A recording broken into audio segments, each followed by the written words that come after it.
thing. Game 7s are notorious for stress levels on a trillion, but that may not even accurately measure the anxiety the players and fans were feeling before and during Game 7 between the Heat and the Celtics, because this one had the potential to be historic. Why?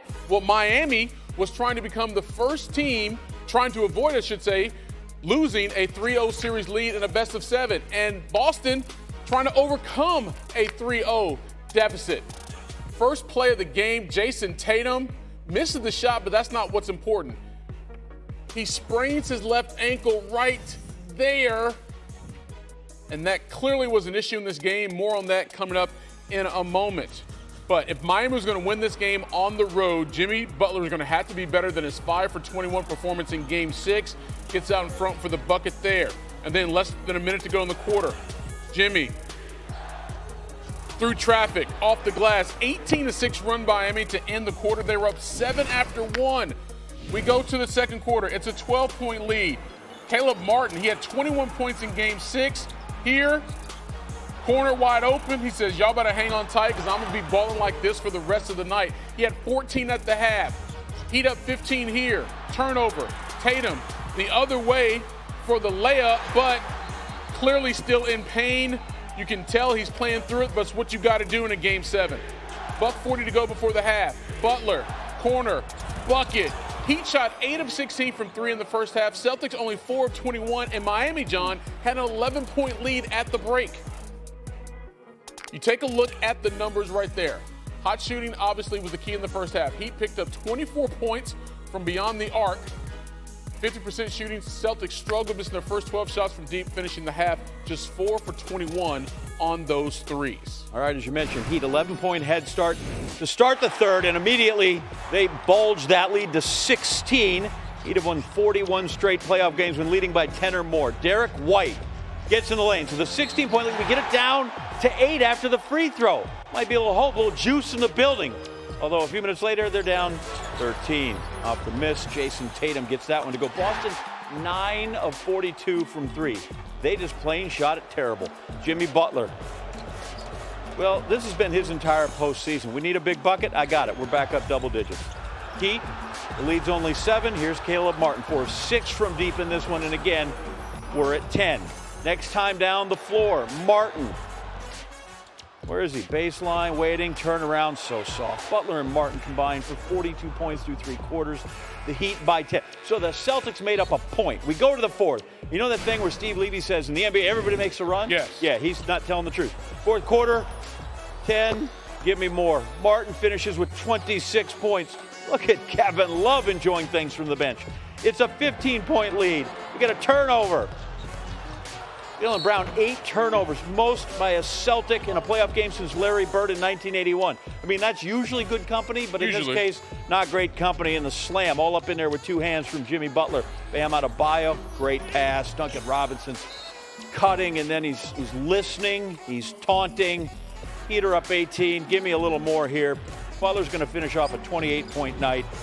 On the parquet in Boston, Butler is going to get the Larry Bird trophy. Ouch, ouch, and more ouch as Boston just plain falls flat. 103-84. Heat going back to the final. Butler on pulling this thing out of the 0-3 fire. Sticking together, steady believing, keeping that faith. My brother, appreciate you, baby. Come on. Keeping that faith, knowing that we're a really good team. We've been in this situation so many times, and we got a dub on the road. And now you're an 8 seed. You went from the play-in, you're heading to the finals. What's been most rewarding about this postseason journey so far? That we're not an 8 seed. We're a really good basketball team. We're really good players. And we just play together and we play hard, which is a good sign for us. What happened last year,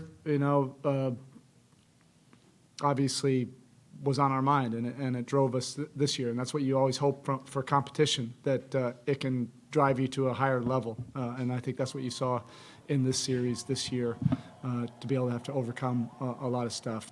We have a bunch of guys that just love competition. Just drop us off anywhere and compete for it. Like, put ourselves out there, open to all the criticism and everything. But hey, it's got to happen between these 4 lines. We don't care what the rest of the world is saying. We don't care who's criticizing who. You got to line up between these 4 lines, and let's figure this out. And I think that's the nature of this team that I think, a lot of people respect. I'm just confident. I know the work that we all put into it, so I know what we're capable of. But nobody's satisfied. We haven't done anything. We don't play just to win the Eastern Conference. We play to win the whole thing. And there's this, Miami, with an all-time mopping in a seventh and deciding game, recording the largest road win in a conference finals Game 7 since the playoffs moved to the current format in 1984. 19 points Monday. Previous high was 9.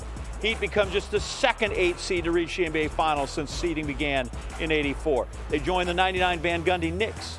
The Heatsmen would be the lowest seed to win an NBA title. That mark currently held by the '95 Rockets, who were a 6. Miami making its 7th NBA Finals appearance since 2006 when they went for the very first time. This year's trip breaks a tie with the Warriors for the most over the last 18 seasons. Udonis Haslem has been on all those teams. Tatum on the ankle in the loss. It, kind of impacted me the rest of the night. Swelled up, and it was just frustrating that I was kind of like a shell of myself. It's tough to move. It was just frustrating, especially, on the first play. Just a terrible game when my team needed me most. Like JT hurt his ankle, first play of the game. You could see it like swelling up on him, and he couldn't move out there. It was tough for him, and my team turned to me to make plays and et cetera, and I came up short. I failed. I expected to win today and move on, and that's what my focus was on. That's what my focus has been on. Boston held to just 84 points on their home floor in Game 7. That is the first time the C's were held below 90 points in a game all season. Boston shot an abysmal 39% from the floor, just 21% from 3 in Game 7, equally troubling this postseason. The Celtics at home, 5-6. Hey, Kendrick Perkins knows a thing or two about Game 7s, especially wearing that Celtics uniform. He joins us now here on SportsCenter.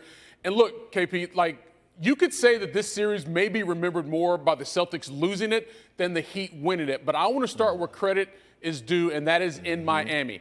How did they pull themselves off the deck after losing 3 games in a row and in a last-second fashion in Game 6 to go on the road in a hostile environment and win a do-or-die game?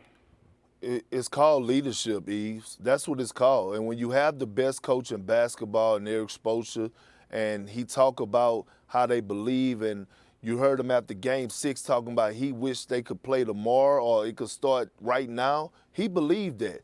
And so you have an extension of him and Udonis Haslem that's sitting on that bench that's going to make sure those young guys stay focused. And Jimmy Butler, it's time for us to believe him. When he comes to the podium and he talk about we're going to continue to believe, we're going to continue to smile, we're going to walk into this game in Game 7, we're going to go get this win. When you have leadership to that caliber, then the rest will follow. And that's a prime example of what we saw tonight. He's done it time and time again. Like you said, we got to start believing Jimmy Butler when he speaks. All right, let's go to the other side. Boston was favored in this series, and they come back and they lose. They lose the first 3 games. They win the next 3. They're on the verge of potentially making history as the first team to come back from an 0-3 deficit in a best-of-7 series. But then they get blown out at home in that Game 7, KP. How does that happen? This is the Celtics. And this is why I warned people before this series started that the Miami Heat had a chance and they would probably upset them. They play horrible basketball on both ends of the floor, and they lost their identity. When you live by the 3 and die by the 3, this is what you get. The last year team that we saw that went to the finals, they hung their hats on the defensive side of things. And when you have that much athleticism like the Celtics do around the perimeter and the interior, there's nowhere in hell that you shouldn't be a defensive-minded team first. All we kept seeing was them give up baskets and them continue to shoot bad three-point shots, and that's what cost them the game tonight. Kendrick Perkins, as usual, dropping dimes, knowledge, and all things. KP, appreciate it. Appreciate you, my brother. It feels good. I mean, I feel like that type of style never leaves you. I feel like I knew it was going to come out at some point. It's just, it's just a great feeling that it came out during a Game 7 on the road like this. But it just shows you that, what I'm capable of. And I just want to continue to stay locked in. And, I knew how they were going to guard me through this series, and I just want to take advantage of that. I just feel like I've built for these type of moments, and I'm just going to continue to try to get better and feed off guys like Jimmy and Bam, and they lead the way, and we're just trying to follow. Again, Jimmy Butler was the MVP. He didn't play great in every game, but you had other guys pick up the slack sometimes, and Caleb Martin was often that guy. He stepped up in Game 7, going 4 for 6 from deep. Miami hot from distance, becoming just the 4th team to shoot at least 50% from 3 in a Game 7 on a minimum of 25-10. Thanks for watching ESPN on YouTube. For live streaming, sports, and premium content, subscribe to ESPN+.